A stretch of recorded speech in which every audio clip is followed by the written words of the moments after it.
How is it going today? Look, my name's Dwayne. My name's Jasmine. For Couples React. Today we have Couple Reacts. I'm sorry if I keep saying Couples React. Dwayne butchers names, even our own. So. Anyway, we got Shane Dawson, Pokemon Go. Conspiracy. Don't look at me like that. Conspiracy theories. What? It's okay. That's why I'm here.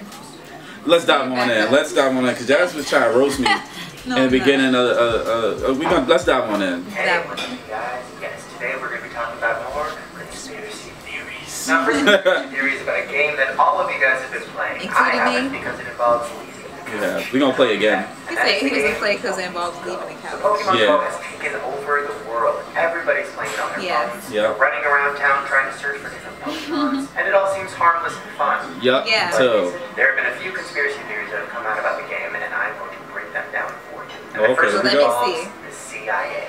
So the theory goes that the game was actually created to help the CIA learn where everybody is at all times. And because the person do that now. No, it did automatically. It's also collecting all of that information and creating pretty much a map of every part of your life. So basically, you play the game, Pokemon Go can know exactly where you are at all times. I mean, think about it. I mean, that's a Google good Maps can theory. only show you so much. It shows you the outside of buildings, it shows you streets. Right. Pokemon Go can show you the inside of your own bedroom. That's pretty scary. The next theory is that Pokemon Go is I've never seen that. phone companies can get all of your money. So not only does Pokemon Go completely kill your battery, but it takes out pretty much all of your data. So some theorists think we got Sprint, so we're good. Your Sprint or Verizon all got together and said, hey, we help fund this game. It'll force all of our users to have to pay for extra data. We'll all make money. But that's not the only theory that involves taking all of your money. This next one actually makes a lot of sense. So the company that built Pokemon Go built another game before this. Yeah. The game was called Ingress. Ingress, heard about that. 2014, the company said that basically the whole point of the game was to get the users to go to different retailers and buy stuff. It was a game. Oh, I didn't know about that part. It was the same thing, except Pokemon just added catching Pokemon. Go came along 2 years later, and now everybody's going everywhere, going into Starbucks, going because everybody loves Pokemon. All the different retailers playing Pokemon Go. He's in H&M. Right. I mean, it's pretty He's smart. like, I'm sorry. Starbucks could probably pay millions of dollars to get Pokemon Go to force all of their game players to go to Starbucks and play the Pokemon. Right. But they have to buy the Frappuccino.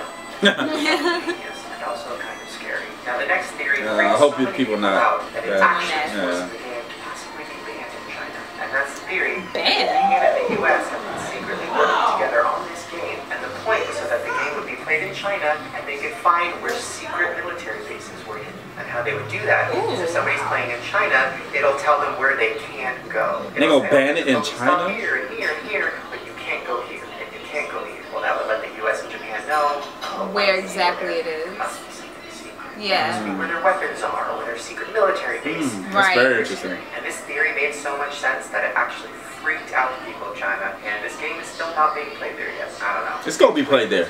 They might open it up there. People lose weight. I don't think that's a theory. I think that's very That's just a fact. Yeah. It's literally forcing people to leave the couch. Look at that. Oh my God. That's amazing. I know. Get outside. It's very gonna go down in history. Now this theory actually makes a lot of sense, and I thought about it back when they first started doing all those like face filters. And that is a theory that every time you get your face scanned by Snapchat, it's actually going to the FBI. Now, as you know, the FBI has facial recognition, and basically anybody that's ever committed a crime or been in prison, you can get your face from a security camera. Find them anywhere in the world. Their security cameras, Google Maps, all of that. But the FBI hadn't been able to figure out how to get the faces of everybody, not just criminals. And that's when they went to Snapchat and said, hey, what if you did a filter that scanned the person's face and put some stupid dog ears on it? Your audience could have the stupid dog ear photo. You could have their face. The rapper B.O.B., who we've talked about before because he loves conspiracy theories, actually talked about this. And he said, when you realize all the Snapchat filters are really building a facial recognition database. I don't know, it makes sense to me. I mean, what about you gain weight and in your face? or get smaller in your face? You know those filters that make you look like an old person? What if that's the FBI's way of seeing what you're going to look like when you get older? Wow. So our next conspiracy theory is something that we talked about before, and that was that Donald Trump actually was running for president because he wanted Hillary to win. Now we talked about this months ago, so let me kind of refresh your memory. The theory goes that Donald Trump is friends with Hillary, which is true. He's known her forever. He used to put money into her campaign.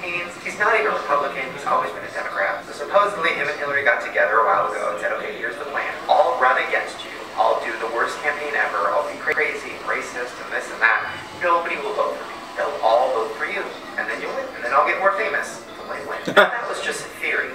That's a good strategy, though. Yeah. Former member of Donald Trump's presidential campaign came out with an open letter talking about what she saw. Her name is Stephanie Koglaski, and she wrote this letter about voting.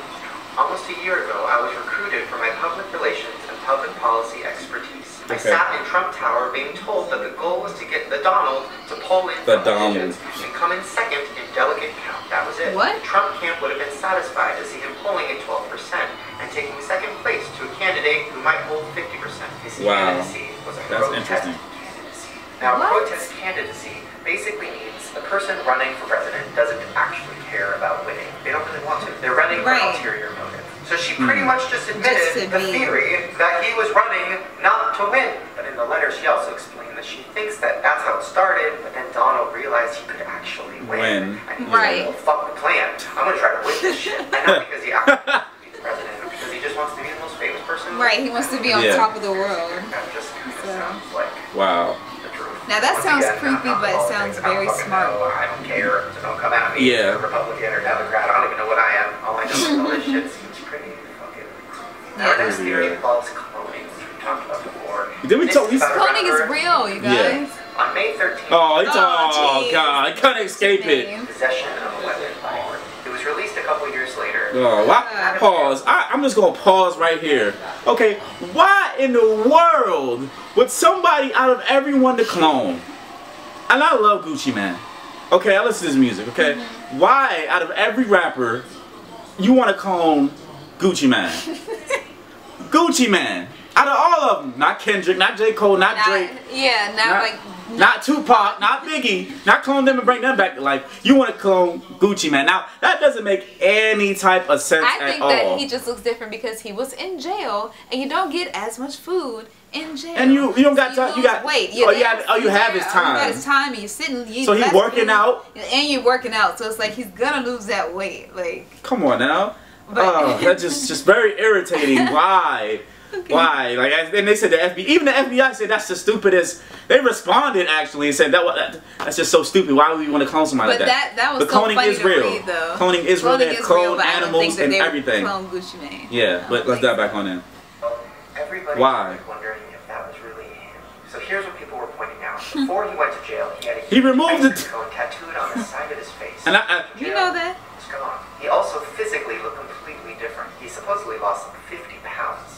He was in jail. This is him after. I mean, who is that? You know what I mean? Like, completely different. He lost weight. Yeah, that's what I'm saying. The way he was speaking, and that his voice was kind of different than it was before jail. Check out this clip of him before. Let's see. Man, the fly, you know what I'm saying? The fly, to me, this name I made up, that means Junior. Okay, now watch this clip after he was released from jail. Okay.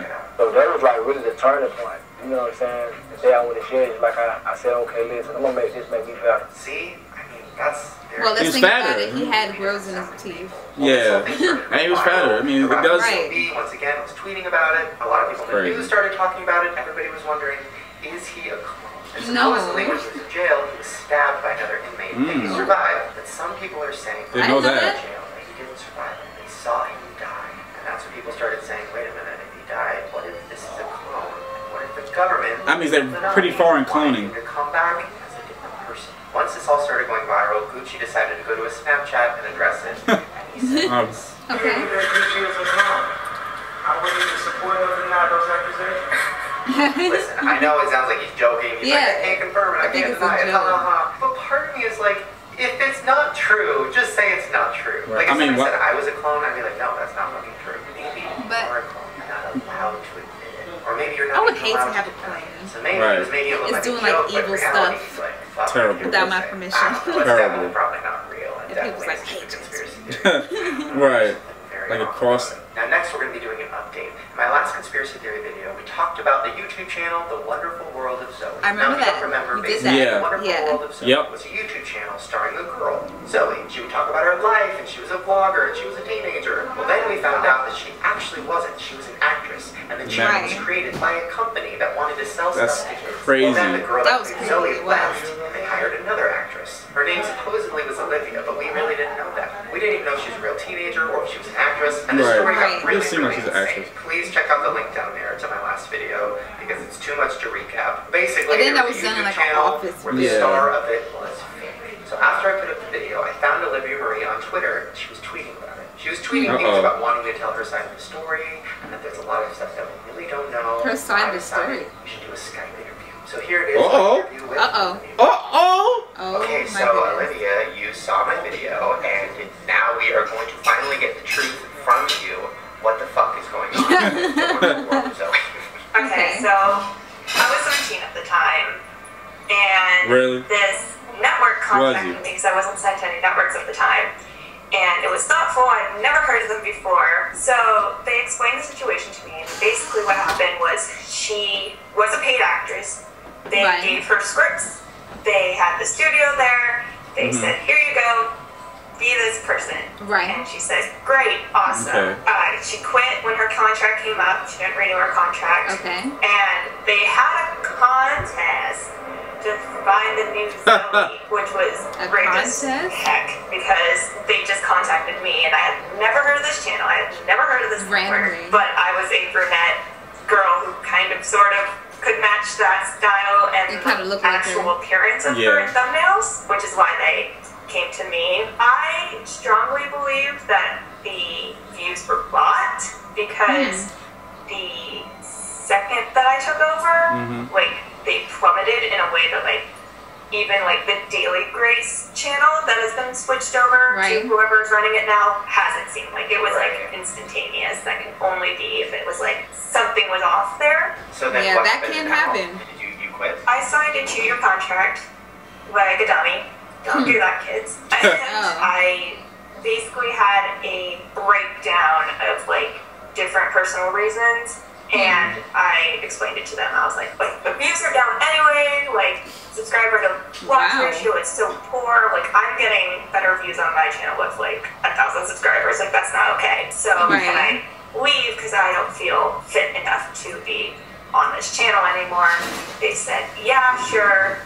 And did you ever talk to the actress, Amanda Kennedy? No, I wish I had, but I never did. I found out that she had done, like, other videos with people I knew in the YouTube community, though, and now she has just kind of, like, disappeared into the great beyond nowhere. Wow, it's very interesting, and now it's your turn, your time to spin and promote your new channel. What's your new channel? Miss Olivia Marie, just MS Olivia A. Marie, or youtube.com/Olivia Marie. Get that read-a-lot. Yay! Well, everybody should go follow her there and watch her videos, and she's not a fake person, she's a real person. I am not an actress. I just go to school and I have a dog, and this is not a studio. Or is it? No, it's not. I was about to say, don't do that. We were right. The Wonderful World of Zoe was fake. It was an actress. Olivia was just a girl that got sucked up into it, and we can't find them. Keep looking. Alright, you guys, those are the conspiracy theories for today. Gone. Just gone. If you want me to do more of these conspiracies, please leave me a And a lot of people do. What probably happened is that, you know, this video came out about, like, her video and everything like that, and like she, like, how they transitioned to somebody else, and they was just like, you know what, we're not even going to give them the chance to interview the actual person who was, you know what, it's time to X her. Oh no, that's terrible, Jasmine. It's time to X her. That's terrible, Jazz. She signed that contract. We got her blood on her contract. Her soul is ours. Oh wow, that's pretty dark. That's what I think. That's what I think probably could have happened. Honestly. Yeah, me too. So. But yeah, people do buy views and subscribers. You know, so that's just, you know, they can make it appear. I don't know why. Like. It makes the appearance to make it look like the appearance that you're popping when you're not. So I see it on Twitter all the time. People have like a whole bunch of followers, and then how you have this much followers, that much followers, and then you get like 2 retweets. Like how do you have like hundreds of thousands of followers or whatever? I was about to say subscribers, followers, and then like you literally get like 3 likes. Like, how does that happen? Right. Like, so it's like that's definitely off. Yeah, weird. So, but anyway, guys, please comment below what you think. Don't forget to like, subscribe, and share some more. All right, guys, deuces.